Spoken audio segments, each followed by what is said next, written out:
Tonight on Paranormal Case Files, special guest Dr. Manuel Matas joins us. Dr. Matas is an accomplished scientist and clinician, now retired from his psychiatric practice and university professorship. He writes and lectures about the validity of the paranormal. Stay tuned.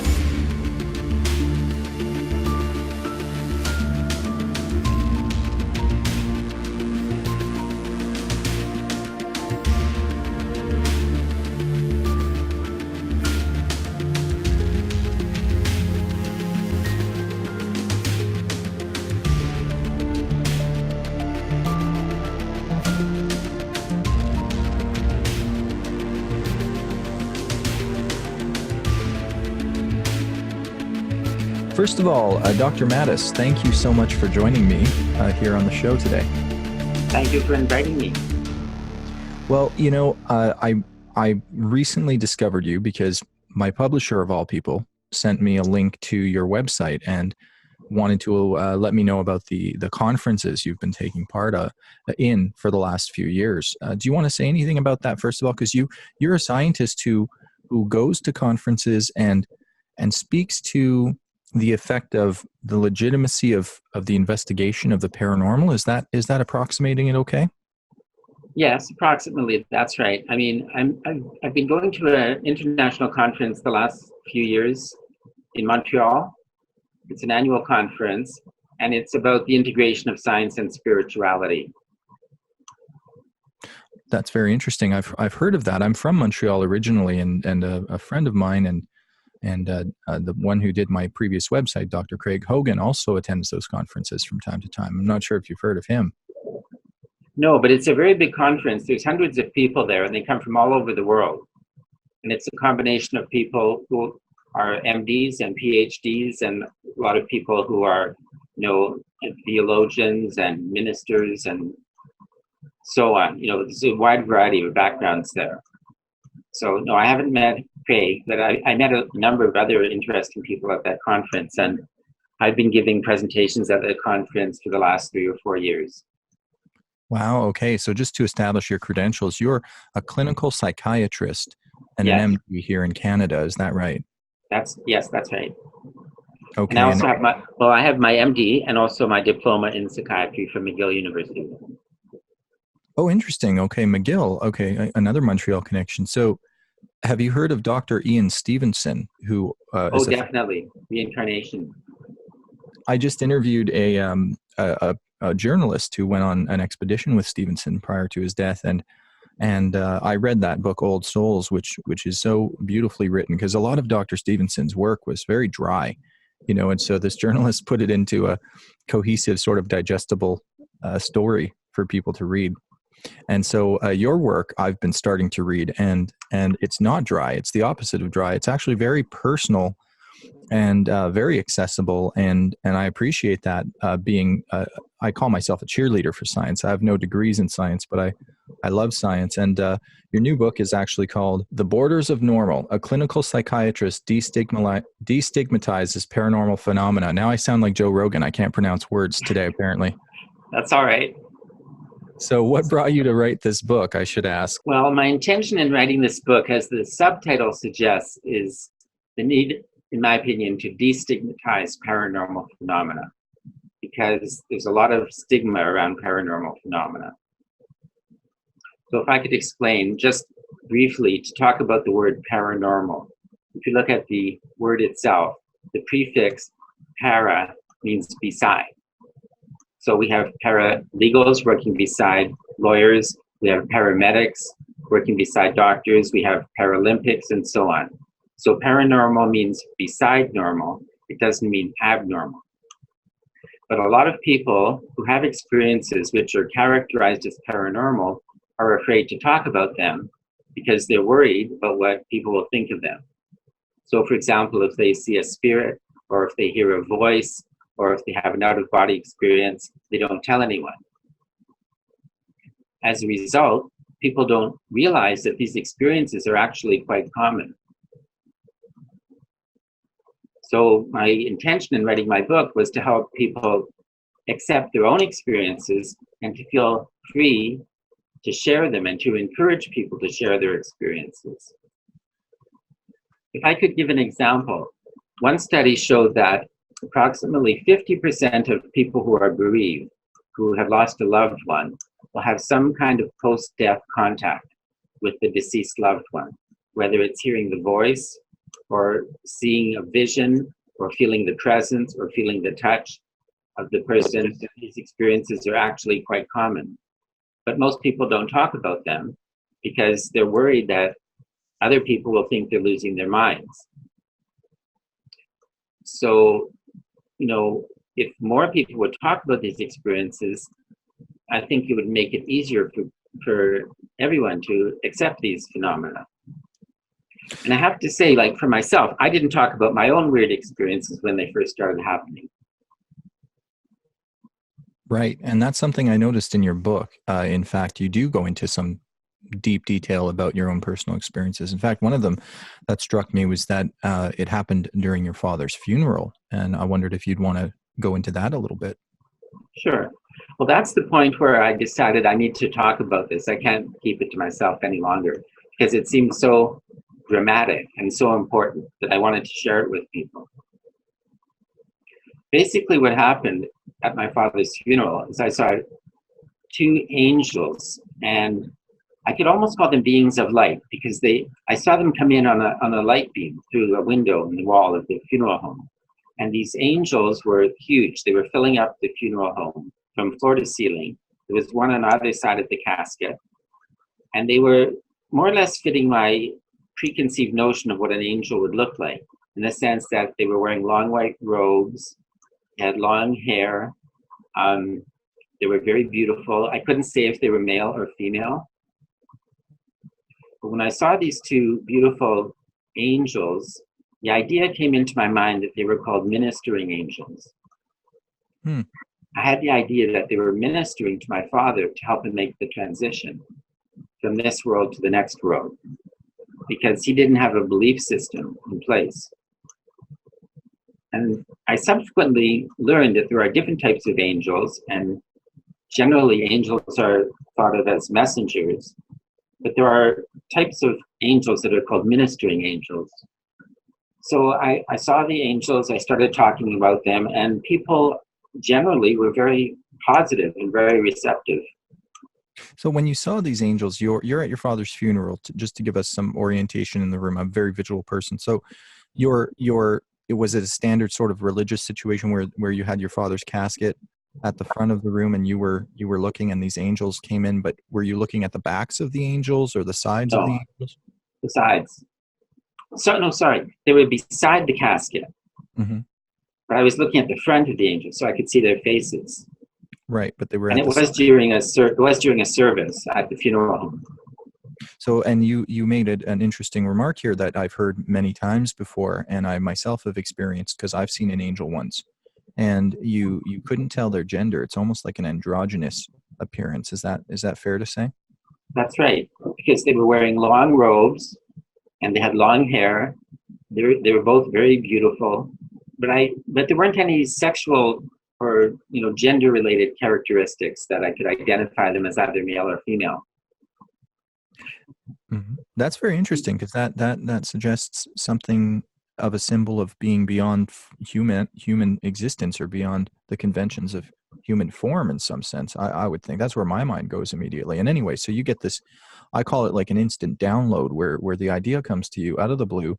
You're probably mesmerized seeing these things and you're grieving your father, and then Right. suddenly this idea of ministering angels just pops into your head. That's right. Oh, very interesting. I say that's interesting because I'm a professional medium, and this is a lot of the times how information comes to me. I mean, we see Hollywood talk about psychics, and even some psychics claim that they see dead people walking around like it's an episode of The Walking Dead, and that's not at all what it's like. It's more, sometimes you do get full apparitions, like in your case where you saw this. And did anyone else at the funeral see anything, or was it just you? No one else saw them. And I had the feeling that they weren't there for me, they were there for my father. Mm-hmm.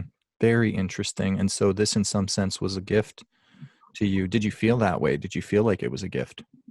Absolutely, it was. As you said, it got you to write the book, or at least start the process. Well, I've been thinking about writing the book for many years, but seeing the angels liberated me in a way, because it allowed me to start talking about all these other previous experiences that I had, that I felt too somehow awkward or inhibited to talk about, worried about what other people would think. But just on the subject of angels, do you mind if I ask you what the angel that you saw looked like? Yeah, I didn't get facial features or anything. I had been having an out of body experience because I'd been practicing astral projection since I was 14 or so, and around the age of 17 or 18, I was coming awake early morning after having an out of body experience, and it was about something like 4 or 5 days before Christmas, and on my wall projected was the exact silhouette of an angel, and it looked like a negative image. If you've ever had stared into a light source or looked, don't do this, kids. Don't be like Donald Trump, but don't look directly into the sun. But if you do and you look away, you'll have sort of a burned imprint in your eyes. And this is what this angel looked like, except if I looked away, it stayed where it was on the wall, and then it slowly faded away. But it looked masculine in a sense because it didn't have the hourglass figure, but it was just a very beautiful shape, and its wings were particularly sharp. And the way they were arched upwards. They were like the angel's arms were reaching up, and its wings were arched upwards. It was very profound. And this was during a time in my life where I was exposed to spirituality. I've never been raised religious, and I was actually highly questioning religion at the time. So it was kind of profound for me. Several days before Christmas. Well, when I was giving you the description of the angel that I saw, I forgot to mention that they did have wings, and the wings were huge. Mm-hmm. You know, they projected up above them and right down to about their hips. Mm-hmm. You know, so yeah, that was another feature of the angels. That's characteristic of the ones I saw too. The wings were large. It was at least as long as the body, and it had the effect of being superimposed, as if I was having an after image of something far away from another world, as if my wall wasn't really there. It's like, it's hard to explain in my case, but that's the only time I'd seen an angel in that form. Okay. Well, Yeah. you mentioned that you were practicing or learning to do astral projection, and I don't know if you read this in my book or not, but I also had an out-of-body experience, and out-of-body experiences are also called astral projection. It's basically the same thing, but in my case, I wasn't trying to have one; it just happened, and that's been the majority of, well, really all of the paranormal experiences I've had. They just happened. I didn't try to have them; they were spontaneous. A spontaneous occurrence, yeah, and that's something I'd noticed reading your book, and I was actually going to make a comment about that. That I have come to understand in my research and through conversing with my spirit guide that there are certain individuals in the world that have what's called a mystical lifetime, because several of these spontaneous occurrences that have occurred for you, many people don't ever have them, and then a few people have maybe one or two, but you seem to be having several of these throughout your life that have been like nudging or maybe even shoving you toward where you're at now, where you're, in a sense, you've come out of the closet as a paranormal person or a paranormal explorer, as it were. That's right. I think that's right. Because as a result of these experiences, and especially having seen the angels, I feel the need to share my experiences and almost to educate people about what is possible in life. Because people, as you know, get so caught up in their 9-to-5 existence, they don't see the bigger picture. You know, like they say, you can't see the forest through the trees. That's an expression I use quite often, and it's funny you just plucked that out of thin air, because I don't think I've listened to a lot of your interviews, and I don't think I've ever heard you say that once. No, I didn't. I just thought of it. Well, you just plucked it out of the air. It's one of my favorite expressions, to miss the forest through the tree. Lipstick, can't put lipstick on a pig is another one that I use. So if that pops into your head, feel free to use it. Oh, sure, thanks. Well, in addition to speaking in Montreal, I've given a couple talks in Vancouver. I've been giving talks in Winnipeg. So different cities across Canada talking about the paranormal. And what Now, I find is after I've given a talk, people will come up to me and share their experiences with me. And they'll tell me things that they've never told anyone else. And it's very liberating for them. It's very freeing for them to be able to talk about their experiences. well, that's what's so important about someone with your distinction and your education and your experience, both as a clinician and a teacher. When you tell people it's not crazy to open up about this, it really brings a lot of comfort and safety for a lot of people who I think, as you said, are just sort of regular people who might not have a mystical life, who have had one or two of these sorts of experiences. And this actually, I wanted to bring this up on the topic we're on. I mentioned Joe Rogan earlier. I made a YouTube video of him recently talking to an author, Annie Jacobson, I think her name is, and she had done some extensive research as a journalist into the remote viewers and written an entire book. And the second this comes up, Joe starts just slagging on psychics and psychic phenomena and just sort of attacking it. And not even sort of, he was blatantly attacking it. He said things like, every psychic is a charlatan or a mentally ill person and delusional. And, I've given a lot of thought, and I have some clips of Howard Stern having this response to psychic and paranormal phenomena, and I'm planning on doing some comments on these clips over the next while, because my theory is that these are individuals, Howard Stern, Joe Rogan, people like this, who are very lucky materialistically in life, and they attribute a lot of their luck to themselves. So another one of my sayings is that, when things go our way, we thank ourselves, and when things go wrong, we blame someone else, i.e. God or something other than ourselves. And it seems to me that these men in particular have trouble embracing these sorts of things because they're doing so well materialistically down here that the idea that you can be more than your material is a little beyond the scope for them. They're just a little too lucky in some senses. And the fact is they also haven't had any close death of a parent or anything like that. Like Howard Stern's parents are still alive, as far as I know. Joe's are too, and they haven't had these experiences. And so in this world right now, where you see people constantly saying there's never been any evidence, scientific evidence for that matter, for psychic or paranormal phenomena, as a scientist yourself, what would you say to that, or how would you respond? Well, first of all, I think it's important to be skeptical. And it's also important to have an open mind. But some people tend to go to one extreme or the other. So if you're overly skeptical, you can become cynical. If your mind is too open, you can become gullible. So I try to walk the middle road without going to either extreme. Now, the fact is, there's been over 100 years of research in parapsychology, starting at Stanford University in 1911, when they were doing research on ESP and telepathy, and a number of reputable universities, including Utrecht in the Netherlands, Edinburgh in Scotland, even Princeton University, Duke University. A lot of these universities have had parapsychology chairs and have done research, which was published in peer-reviewed journals. The thing is, even if you present people, such as the ones you mentioned, with the research, they won't believe it because their minds are closed. They're not willing to even consider it. I think it's because of fear. I think it's because they feel threatened, because that means turning their whole worldview upside down. Well, that's it. That's exactly it. That ties into my theory of them being so materialistically successful that you don't need. It's kind of like the joke about people who are so good looking they don't need personality. Right.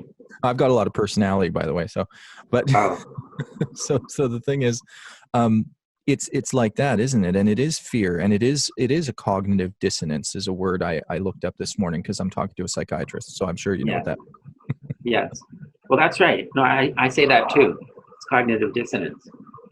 They don't accept it. It doesn't fit in with their worldview, and they feel threatened. And of course, as you said, I mean, if Stern's parents never died and he never had an experience of losing a loved one, he doesn't feel somehow motivated to even think about what lies beyond death. Yeah, that's true. Well, and also to their credit, there are a lot of fake psychics, and there is new age woo-woo out there, which I don't think is helping this endeavor of investigation into the paranormal. And you know, we do have legitimate and accomplished scientists who have sat down and gotten grants together and gotten experiments together and had charlatans come in and muck up their experiments before. We've seen this time and again. So it's a difficult enough area of subject to study in the first place if you're a scientist, because you've got to contend with the other scientists who will think and discredit you in their minds. You've got to contend with the actual scientific method, which is difficult enough. Then you've got to contend with the fact that there's no grant money for such research, because nobody can turn it into a marketable thing or a pill. And then to finally get down to doing it, how do you weed the difference between the true phenomena versus the charlatanism? Have you ever given that any thought? I know you're not a researcher of the phenomena in the sense of setting up experiments, but what would you say to what those points are? Well, first of all, and I do deal with that subject in my book, I acknowledge that there are a lot of con artists and charlatans who try to pass themselves off as psychic. So how do you distinguish someone who's sincere from someone who's a charlatan? So for example, if you see a pink neon sign, you know, with cursive writing saying psychic in front of the building, I wouldn't go in there. That's not the kind of person I would want to trust.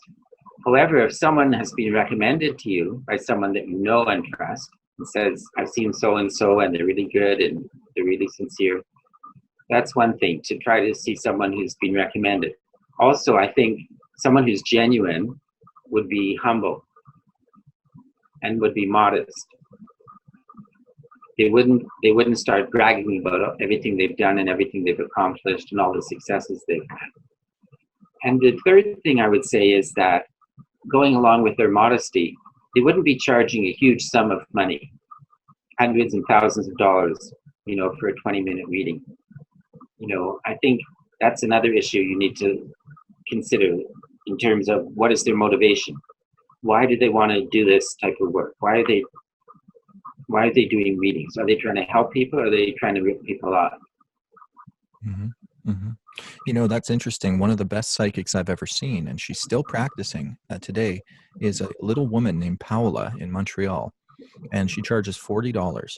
And she's got MS, so she's in a little wheelchair, and she's a little Italian woman, you know. So you go into her house, and her son will take you to the kitchen, and off the side of the kitchen is an Italian pantry that she's hollowed out into her office. So there's a desk. So you go in a pantry, and there's a little desk and a chair, and you sit there, and she flips over tarot cards that are so worn that there's no images on them, and she's not even reading the tarot. She's just telling me things like, she says to me, "Oh, your mother's father died at 57 from a heart attack." And I said, "Paula, how the hell did you know that?"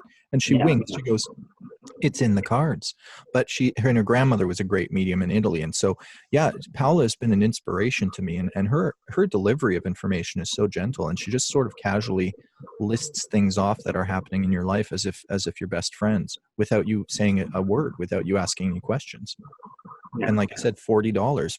But you know, what would you say is an appropriate range for a medium or a psychic who, let's say you hear of them through word of mouth nowadays, you've heard some good things from colleagues or friends or family who have been to them, and what would you expect them to charge in a mega city like Toronto or like Vancouver in this day and age? Well, I guess it depends how long the reading is, but I think for a big city, probably $100 is reasonable. Mm-hmm. Yep. If it's someone that you know have been referred to, and someone that you know has a good reputation. Right. You know, like I say, like, for example, someone who claims to be a spiritual leader, like, for example, Rajneesh, if they've got a fleet of Rolls Royces, that's not a good sign. Mm-hmm. You know, if they live a very modest lifestyle, that, like you mentioned, this woman, you know, that you saw, Paula. Yep. She has a very modest lifestyle. She's a modest person. That's very true. That's completely different. Yeah, that's as opposed to someone who's very flashy and ostentatious, you know, wearing a lot of expensive jewelry or whatever. Right, exactly. Okay, that's good to know, and that I think helps people to distinguish too, because that's something I say, only go to people word of mouth. Myself, I've never advertised. I've only ever worked word of mouth, because I feel if my work is helping people, it will speak for itself. And this is something that I think is good, even for psychic people who are just embarking on that mission to to actually help and come out of the closet to the public too. I think people like you can help us remember our roots and how to act with integrity, but also what would you call it, ethics. Because the thing is, in your field, in the medical field, it wasn't always institutionalized, was it? There weren't always medical doctors. There wasn't always an academy or a university that could teach us. But that happened at one point, and before the academy came along, you would have to trust the healer in town, and sometimes you get a snake oil salesman, but sometimes you get a bona fide healer. But nowadays, if someone hangs a shingle and says, I'm a doctor, and they don't have a degree, they go to prison for that. Right. So I've often made the point that the only way we can get rid of charlatans is to eventually get to a point where we institutionalize my field of psychic work, so that you have to get a degree to operate legally. Mm-hmm. What would you say to that? I think that's an excellent idea. But how would you run that? How would you run the academy? I mean, I guess there would be teachers, there would be exams, there would be qualifications that you would need in order to call yourself a legitimate teacher, spiritual healer, or psychic. Well, yeah, and I think it would. I think it intersects medicine in many ways, because not just everyone can be a psychic. You have to have some natural talent for this, and as far as I know, medical professionals like yourself, you have to have a certain IQ. I mean, people who are not cognitively capable enough to handle that level of university will not become a doctor. That's just the way it is. That's how it works. And so it will weed out people who are not getting into it for legitimate reasons, and it'll also weed out the people who maybe have gifts elsewhere, but who knows, maybe someone inspired them in life who was a psychic. Like on American Idol, we see all these people try out and they're absolutely abysmal and have no talent for singing or dancing, but maybe a singer or a dancer had inspired them, and so that's what they thought was the only road until they try out on the best part is the auditioning on those shows, because you can see people are really barking up the wrong tree.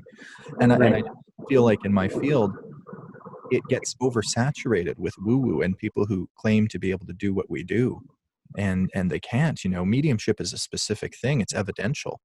So anyhow, I'm getting a little ranty here, but I'm just so excited to talk to someone like you who's also a professional but open to this sort of thing. Well, thank you. I was going to say, you mentioned one time that you interviewed Dean Radin, and I read his book, The Conscious Universe. And in that book, he says, just the same way that some people are more gifted musically and some people are more gifted athletically, there's a certain small subset of people who are more gifted psychically.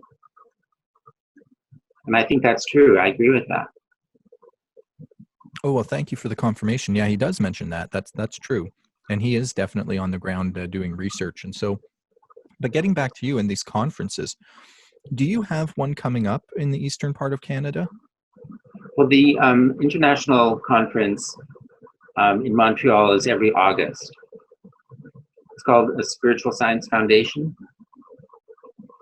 And this past summer was the 44th annual. So wow. The 45th will be coming up in August. I can certainly send you information about it if you're interested in attending. Beautiful. Well, I will post that information in this video or in the description below, because I have a lot of listeners and people at on this side of the coast. So that would be great. So I wanted to ask you, do you think, with your professional opinion, that science has discovered the source of consciousness? And if so, or if not, what's your perspective scientifically on consciousness and where it originates? Is it just a thing in the brain?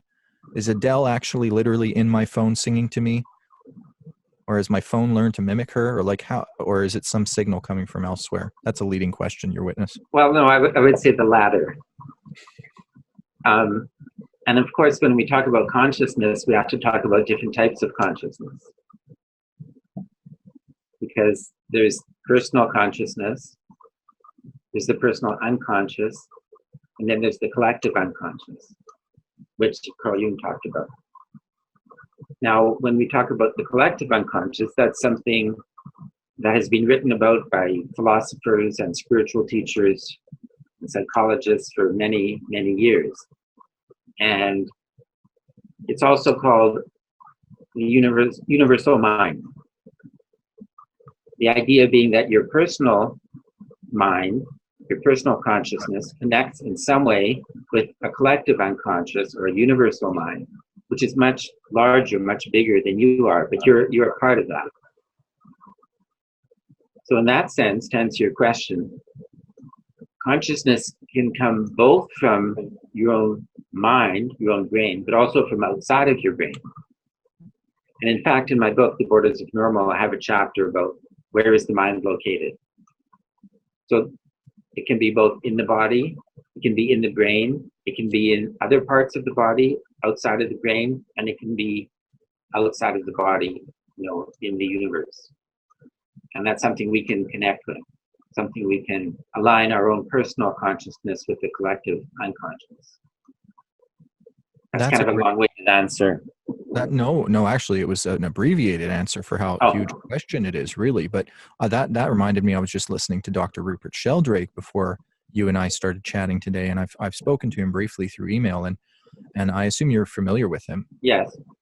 And his theory on what does he call it? The morphic resonant field. Yeah. Morphic resonant field, and that I'm not sure if this is actually in alignment with what you're saying, but the idea that, as you said, there could be consciousness at a level that's non-physical, like a field of some kind that we're all part of, and that even animals, and that's how creatures and things can remember. Like one thing that Dr. Sheldrake was talking about was they had mice would smell a certain scent and then get an electric shock after that scent. Let's say the scent was lemon or something, and they get electric shock. Then their offspring, who had never been shocked, will be afraid of the smell of lemon after. Mm-hmm. And so this idea that genetics can carry that and somehow communicate with this field, it's just a fascinating idea. So okay, so you're not prescribed to the belief among materialist reductionist scientists that consciousness is just a chemical reaction within the brain. No, I think that's a very limited way of looking at consciousness. But as you said, there are certain scientists who are strictly materialists. I don't really agree with that. But of course, I started out that way, but I was changed by my own experiences. Mm-hmm. And when you left your body, you had that spontaneous out-of-body experience. Were you a duplicate of your body, or did you experience yourself as a cloud or a formless thing, or what was that like for you? To me, I would say formless. I was up on the ceiling looking down at my body in bed. So when I was up here, I didn't have a form. But yet I identified with that part of myself that was up here, not with the part of myself that was my body. So having that experience at a young age, I thought, I guess I'm more than my body. I have to be more than my body. There's more to me than just my body. So it gave me a different perspective, a different viewpoint, you might say. Right. So I'm sorry, how old were you when that happened? Well, I was thinking, I was 23 when I had that experience.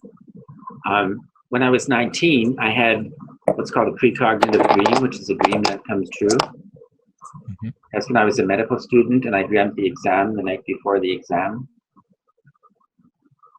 Wow. Edgar Cayce was said to be able to fall asleep on a book and be able to recite it the next day. That's pretty amazing. I read a book by his son, Hugh Lynn Cayce, called Venture Inward. I read that book when I was a teenager. It had quite an impact on me. Wow, I bet. And it certainly probably prepared you for some of these experiences that would spontaneously occur to you. And so you weren't raised religious, because you said your father didn't really have any foundation for these sorts of things either. I didn't really have, well, I shouldn't say I didn't. I mean, we went to a synagogue for the high holidays. So other than that, I wouldn't describe our family as religious. Right. Yeah. My aunt was religious, and I had attended some Sunday school lessons until I got kicked out for asking questions. I like Oh, to say I was raised on George Carlin, which is true. We were big George Carlin fans in my family, which, as you know, I know every swear word under the sun ruled out by the FCC, and pretty atheistic in my approach to life, life on whole. So I don't know whether that's a positive or negative influence, but certainly, and this brings me to the next question, which is, what's your perspective on religion versus spirituality and the paranormal? Like we have some other scientists like yourself in the psychological and psychiatric fields, like Dr. Jordan Peterson, another Canadian scientist here who's gotten some level of fame. And I've been watching and listening to his biblical lectures, and he makes a pretty compelling psychological case for the importance of Christianity and the Bible. And I just thought, wow, like it's opened my mind and softened me up a little bit to religious people, whereas before I'd have a visceral reaction to them, because I always have a visceral reaction to people who just believe just because, with no evidence for things. And so I thought maybe I'd ask you what your take on all of that could be, and if religion does have a place, or well, certainly religion has a place, but I think right now more Canadians identify themselves as spiritual than religious. I read a study once that said 40% of Canadians call themselves religious, and that's the largest group if you break the population down by religions or religious beliefs.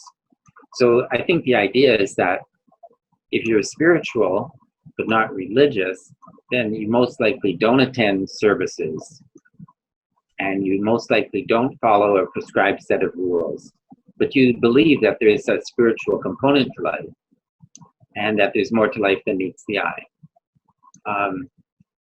I found, in my reading about people who've had near-death experiences and how they're affected afterwards, for one thing, they overcome their fear of death.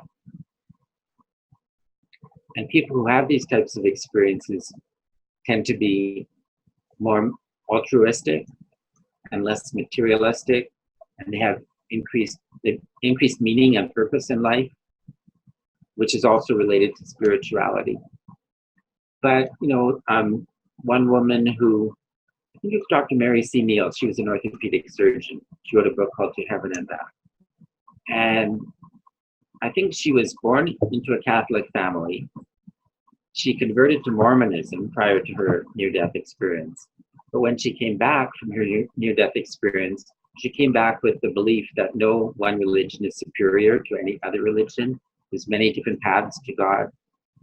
And she doesn't agree with trying to convert people from one religion to another religion. And I think that's kind of a common denominator with people who have these types of experiences, that they become more spiritual, but not necessarily more religious. So it doesn't translate into greater church attendance or that type of thing, but it affects your outlook on life and also your view about life after death. In other words, that there is life after death.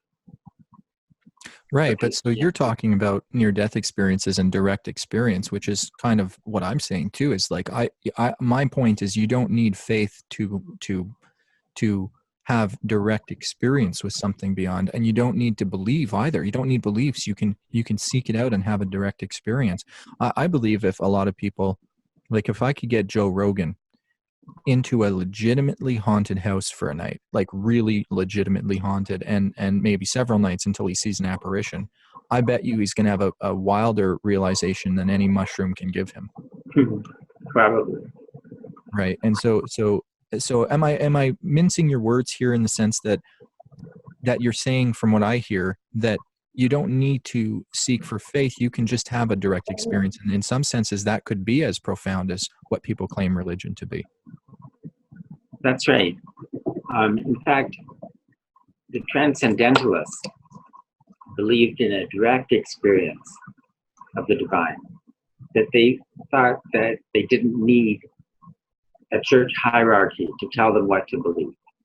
And in fact, people who've had these so-called paranormal or spiritual or anomalous experiences, they can be atheists, they can be agnostics, they can be anyone. Even You don't George have to have a belief system. Right, exactly. Right, right. As I say, even George Carlin fans in my case, you know, I can have going to Right. psychic stuff. So that's a good point then. Listen, do you're a clinical psychiatrist. Do you still practice at all or help people with what you do? No, I'm retired. So right now I'm focusing on, my writing and my other activities. So yeah, writing and public speaking and so on. I'm glad you have a distinguished career. You've been a teacher in some of the most distinguished schools, University of Toronto, as far as I understand. Right. And have you taught out in Edmonton as well? No, Winnipeg. Winnipeg. Oh, right. My bad. Okay, great. Yeah. So thank God you're retired now finally, and then you can make time for little guys like me who just want to pick your mind and ask you these questions. You know, in wrapping up, first of all, I really look forward to reading the rest of your book. I have it here on my desk. I don't know if it'll be reversed in the thing. I'm going to put a picture of it up. No, it looks fine. It looks okay. Perfect. Great. Borders of Normal. Thanks.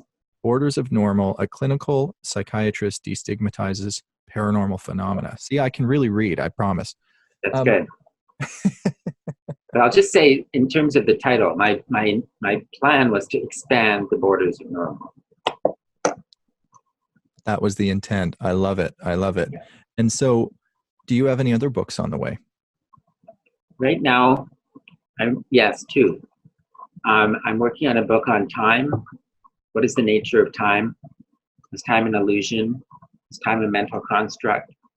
What is time? That's book number one. That'll be book number two. Book number two. My third book, which I'm working on when the time book is finished, I want to do a book on healing. Wow. Okay. Unbelievable. This is great. Now, and I like the fact that you're going beyond just the sort of, psychic, kitschy kind of pop cultural thing, and you're going more into like deeper questions like time and the experience of it. I've noticed there's instances where time changes, and even I'm a student of something called A Course in Miracles, which I wonder if you've heard of. Yes, I have. And you actually reminded me a lot of Dr. Helen Schuckman and Bill Thetford, the two scribes, you could say, of the Course in Miracles. They themselves are clinical doctors were clinical doctors from the University of Columbia in New York City. And in the 1970s, Helen, who was an atheistic Jewish doctor, started to hear a voice internally, and her colleague Bill encouraged her to write it out and read it to him on the phone, and he would type it every night, and it claimed to be the voice of Jesus.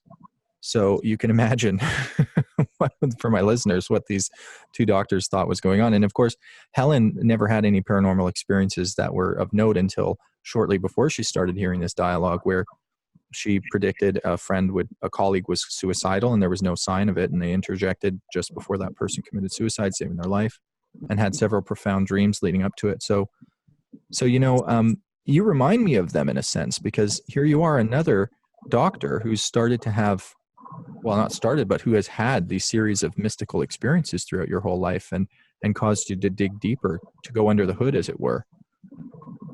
So what is it, that quote in the beginning of your book by Jung? I love that quote. I will not commit the fashionable stupidity, is it, of calling, yes, regarding everything that I cannot explain as fraud. I thought that was great. I loved it. It reminded me of one of my favorite quotes. And so what a great way to end on this. Will you be able to come back and chat with me in the future? Sure. Maybe sometime in the new year. I would love it. Okay. Okay. Well, thanks again. And all of the information will be plugged in this video and links below, people. So thank you. And don't forget to subscribe and hit the bell notification on this channel for more fascinating interviews. And thank you. I enjoyed our conversation. Me as well. Okay. Bye, doctor. Have a great night. Bye. You too.